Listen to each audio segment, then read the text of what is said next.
ये students Hilbert series को हम कंप्यूट कर रहे हैं। इससे पहले जो हमने मेथड किया था उसके अंदर हमने एफ वेक्टर को यूज करते हुए हिल्बर्ट सीरीज को कंप्यूट किया था। अभी भी हम इस वीडियो के अंदर भी एफ वेक्टर को यूज करेंगे, लेकिन लिटिल बिट डिफरेंट वे में। एक तो वो मैंने वो सारा समेशन की फॉर्म में करने के बाद उसका एलसीएम लिया, एलसीएम लेने के बाद जो आपने उसका जो इससे पहले हमने वीडियो में कंप्यूट किया था उससे एच वेक्टर को हमने कंप्यूट कर लिया था यूजिंग दैट एफ वेक्टर। अभी क्या है कि हम इस वीडियो के अंदर दो शॉर्ट वेज करेंगे। अल्टीमेटली हमारे पास आंसर वही आएगा, आंसर डिफरेंट नहीं आएगा, आंसर वही आएगा, लेकिन दो शॉर्ट वेज हैं कि हम कैसे एफ वेक्टर को डायरेक्टली यूज करते हुए एच वेक्टर को कंप्यूट कर सकते हैं। ठीक है, एक तो वही फार्मूला है जो मैंने लास्ट वीडियो के एंड में लिया था, उसको हम एक एग्जांपल के ऊपर अप्लाई करेंगे। उसके बाद हम उसी एग्जांपल का H vector more simpler way से कंप्यूट करेंगे। ठीक है, तो इसको स्टार्ट करते हैं। So example is we have simplicial complex delta that is given by we have this pyramid और देन वी हैव दिस ये ट्राइंगल। और पैरामिड भी ऐसा है कि इसका सिर्फ ये फेस फ्रंट फेस और ये साइड वाला फेस फील्ड है, बाकी सारा ओपन है। ठीक है, तो दैट मीन्स अगर मैं इसके फेसेस को कंप्यूट करूं, we have 1 2 3 4 and 5 f0।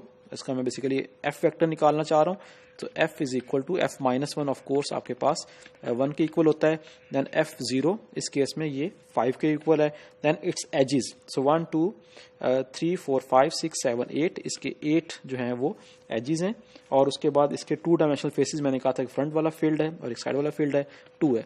As a whole ये फील्ड नहीं है टेट्राहेड्रन, तो इट मीन्स कि आपके पास मैक्सिमम जो डायमेंशन इसकी 2 वाला फेस ही है। ठीक है, सो f0 f1 and f2।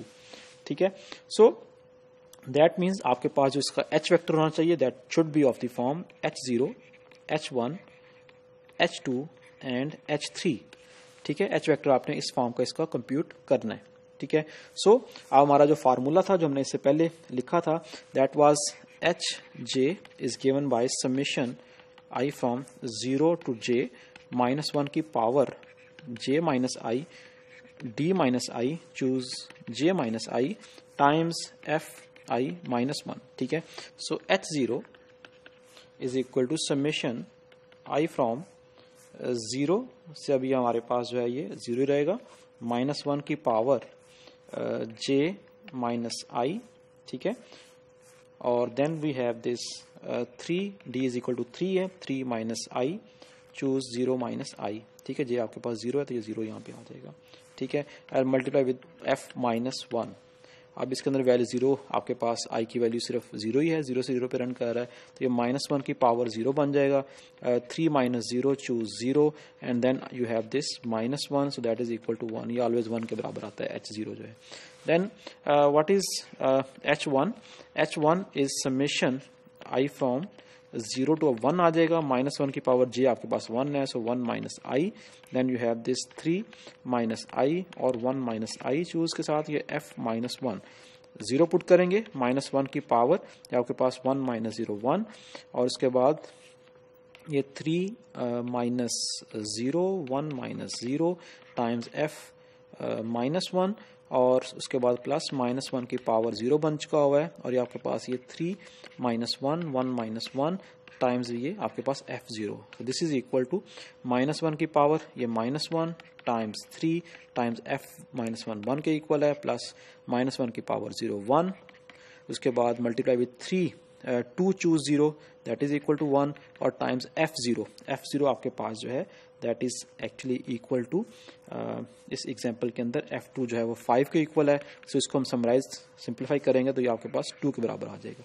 Then what is h2 के अंदर भी ऐसे ही वैल्यूज पुट करेंगे। अब आपके पास समेशन जो है वो समेशन i फ्रॉम 0 टू 2 हो जाएगी, माइनस 1 की पावर 2 माइनस i हो जाएगा, और उसके बाद 3 minus i as it is, और 2 माइनस i यहाँ पे आ जाएगा।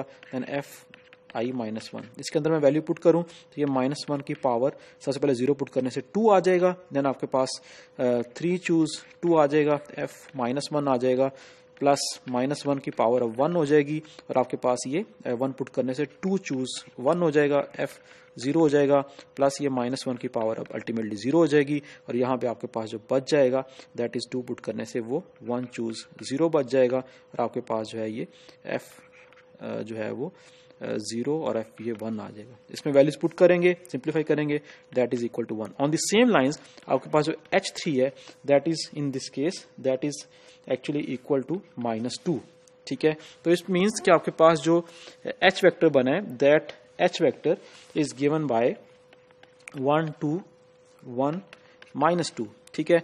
तो ये हमें गिवन था एफ वेक्टर था 1 5 8 2, that was our F vector, और उसके अगेंस्ट हमने ये एच वेक्टर को कंप्यूट कर लिए, ठीक है। तो इसका मतलब ये हुआ कि हम उस पर्टिकुलर आइडियल की हिल्बर्ट सीरीज को भी फाइंड आउट कर सकते हैं, ठीक है। इस केस में हिल्बर्ट सीरीज की क्या होगी, H of S quotient I over T is given bye 1 plus 2 T plus T square minus 2 T cube over 1 minus T की पावर डी यानी कि 3, ठीक है। आपको ये बात में याद रहे, d माइनस 1 का मतलब ये होता है कि d माइनस 1 डायमेंशनल, इसकी डायमेंशन 2 थी, इट मींस d की वैल्यू जो है वो 3 होगी, ठीक है। तो इसकी हिल्बर्ट सीरीज को फाइंड आउट कर लिया हमने। अच्छा, अब मैं आखिर में जो लास्ट काम कर रहे हैं इस वीडियो के अंदर, या यूं समझ लें हमारे कोर्स का जो लास्ट काम है वो ये है कि मैं इसी एक और मेथड से डायरेक्टली भी कंप्यूट कर सकते हैं। थोड़ा ट्रिकी है, वो ये है कि आपके पास इसका जो एफ वेक्टर है दैट एफ वेक्टर इज 5 8 2, साथ में 1 है। आपने उसको ऐसे लिखना है एफ वेक्टर को 1 5 8 2, ठीक है। मैं ट्रिक बता रहा हूं इसको सॉल्व करने के लिए। देन आप यहां पे लिखें 1, इस 1 के साथ ये 1, ठीक है। Then 5 minus 1 that is equal to 4, ठीक है। देन 8 माइनस 4, मतलब इस वाले राइट हैंड साइड पे वाले को लेफ्ट से हमने राइट हैंड साइड से लेफ्ट वाले को माइनस करना। So 8 minus 4 that is equal to 4, 4 minus 1 that is equal to 3, और एक और 1 आपने यहाँ पे ऐड कर लेना। उसके बाद ये मजीद आगे नहीं चल सकता, ये 1 एज इट इज यहाँ पे, ठीक है। Then 3 minus 1 that is equal to 2, then 4 minus 1 that is equal to 1, then 2 minus 4 that is equal to -2। तो वो जो एच वेक्टर आपने यहाँ पे कंप्यूट किया था वही एच वेक्टर आपको यहाँ पे नजर आ रहा है, ठीक है जी। तो ये एक स्मॉल ट्रिक था, स्मॉल वे था उसको एच वेक्टर को कंप्यूट करने के लिए यूजिंग दिस एफ वेक्टर, ठीक है। तो दैट मीन्स कि यहाँ पे ये हमारा एग्जाम्पल भी कंप्लीट हुई है और हमारा कोर्स भी यहाँ पे कंप्लीट हो जाता है। Thank you very much.